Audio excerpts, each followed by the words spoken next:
Luego, la dimensión dinámica. Fíjense las cosas que menciona dentro del texto.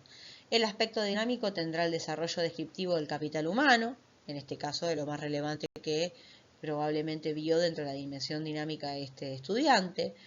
Recursos organizativos como organigramas, sistemas informáticos, grilla horaria y dinámica del equipo.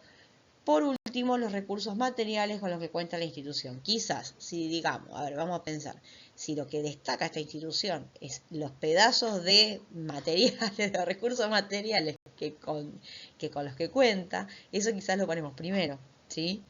Sin embargo, si los mejores docentes o los mejores profesionales o el mejor es eso, está bien que se ponga primero el capital humano, volviendo a lo anterior. Y acá volvemos al mismo aspecto, o sea, ustedes tienen que retomarlo en términos de subtítulos. Después del gran subtítulo de dimensión estática, vamos a tener el gran subtítulo de dimensión dinámica. Y esta información también es importante que la puedan separar en subtítulos en función de lo que ustedes consideren. No van a poner un subtítulo por por recurso organizativo, por organigrama, por sistemas informáticos, por grilla horaria, que va a ser un párrafo o una oración, sino que van a agrupar según la información, según su unión, según el subgrupo al que conlleva, o sea, que se vincula, ¿sí? Si yo veo que la grilla está muy asociada a la dinámica de equipo y al organigrama, los pongo juntos, que es lo lógico, ¿sí?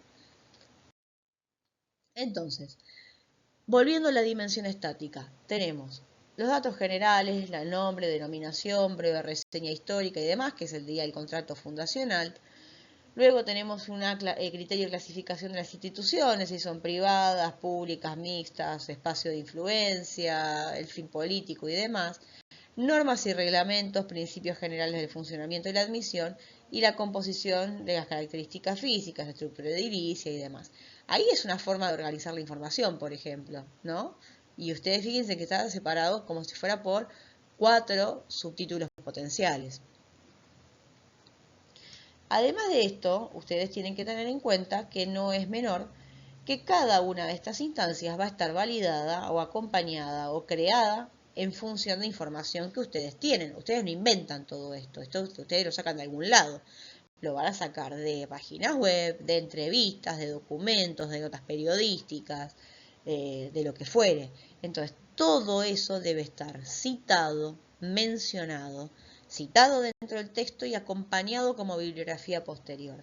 Porque si no, no solo que pierde validez. A ver, imagínense esto, que ustedes digan algo, que yo puedo afirmar X cuestión. ¿Y eso quién lo dice? Y yo cómo sé que es verdad. Nada, está mencionado en un texto, pero no sé quién lo dijo. Ahora, si yo digo que eso lo dijo el presidente del club, tiene un peso diferente, ¿sí? Si yo digo que eso lo encontré en la página web del club, tiene un peso diferente, que sí, nada, es una información ahí que nadie sabe de dónde salió. Entonces, es importante que ustedes primero sepan, o sea, generen los anexos. Cada entrevista que ustedes tengan de creación propia, la agreguen como anexo. Anexo 1, anexo 2, anexo 3. Ustedes verán entrevista a tal persona, en tal circunstancia y demás. Entonces, ustedes van a agregar esa información concreta y van a citar cada documento y cada entrevista dentro del texto. ¿Sí? Van a hacer la mención específica dentro del texto. En esa misma línea de lo que veníamos hablando, ustedes pueden ver que, retomando algo que habíamos visto en la deconstrucción anterior del diagnóstico contextual, citas largas se ponen en caja, que también se le llama en caja, este tipo de citas, haciendo más chica la letra, modificando la estructura, para que se entienda que es una cita, aclarando de dónde se sacó esa información, haciendo reducciones con los 3 puntos y retomando solo las partes relevantes de un mismo texto y mostrando que es un texto que está cortado. La conformación del párrafo aparte, con un espacio en blanco que separa a los otros, que es lo que estábamos mencionando, la reducción de la tipografía, como le decíamos, y una sangría que separa el párrafo. Además de todo esto, recuerden la importancia, volvemos, del citado, ¿sí? Pero en un diagnóstico de estas características donde hay mucha incorporación de voces, es importante que quede destacado de dónde salen esas voces y quiénes son esas voces. Entonces, como para que ustedes vean, un detalle que para nosotros no es menor. Dentro del análisis del contrato fundacional, es importante que ustedes, cuando incluyen la breve reseña histórica, acá estamos hablando ya de otra cosa, hablamos de la cita, ahora vamos a pensar en términos de la reseña histórica, que es un espacio en el que probablemente ustedes hagan una citación amplia, porque ustedes no inventaron la historia, esa historia la van a sacar de algún lugar y debe ser citado y mencionado. Pero esta historia no tiene que estar descolgada, no es que, listo, copio, pego un pedazo de historia que encontré por ahí y sigo hablando de otra cosa. Esa historia tiene que tener un anclaje directo en las características identitarias y en los rasgos que implicaron ese contrato fundacional. ¿Sí? O sea, tenemos que retomar los pedazos de historia del club o lo que fuere que estamos mencionando en función de su existencia, de su fundación. No me importan datos que no colaboren a la interpretación de esto. Entonces, quizás vale la pena mencionar algo, hay un ejemplo aquí debajo, ¿no? Donde se le pueden hacer preguntas a la redacción de un compañero o compañera que en otros cuatrimestres ha hecho entregas. Entonces, como podemos observar, dice, desde sus inicios el instituto ha establecido un contrato fundacional, ya que ha sido portadora de un mandato social y asumió la responsabilidad de movilizar sus recursos, bla, bla, bla. Entonces, portadora de mandato social. ¿Cómo puede describirse ese mandato social? ¿Cómo fue en sus inicios? ¿Y en qué cambió en la actualidad? En ese momento, por ejemplo, estaría bien introducir esta información para darle un contexto justamente, una información que justamente marque la cuestión identitaria, ¿no?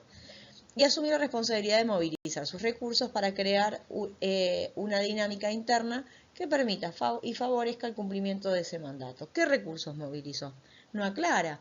Entonces, todas esas informaciones son fundamentales para interpretar y entender el contexto de creación y cada aspecto que luego marca algo concreto dentro de el relato que estamos haciendo de este diagnóstico. Luego, a ver, retomando esto, ¿no? Tenemos dentro de esta mención, ¿sí? De el contrato fundacional, el marco conceptual. Cada institución es portadora de un mandato social y tiene la responsabilidad de Entonces, explico qué es el contrato fundacional, para más que obviamente la profe lo sabe, ¿sí? Yo los vengo leyendo, lo voy a saber, pero es importante que este texto lo pueda retomar cualquier persona. Entonces, retomo el concepto, retomo y explico el concepto. Entonces, acá hacemos el marco conceptual. Una descripción luego de ese mandato social, ¿sí? O sea, entonces, el contrato fundacional es, es brindar el acondicionamiento, y los recursos movilizados para esto. Primero marco el concepto, luego describo concretamente el mandato social y genero una explicación de los recursos movilizados.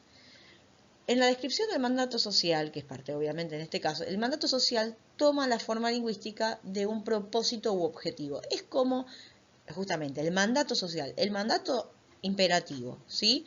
Entonces, vamos a lo concreto, a lo directo. El contrato fundacional es brindar servicios de acondicionamiento físico. ¿Qué es lo que lo genera? ¿Sí? ¿Qué mandato social justamente lo genera? Le da sentido. Ahí es importantísimo ese golpe para entender por qué el contrato fundacional se da, ¿sí? Entonces piensen en eso, un parrafito para el marco conceptual, un parrafito para la descripción de ese mandato social, que es importante que se utilice este verbo en infinitivo porque fue lo que le dio origen y es lo que lo sostiene, y luego los recursos movilizados.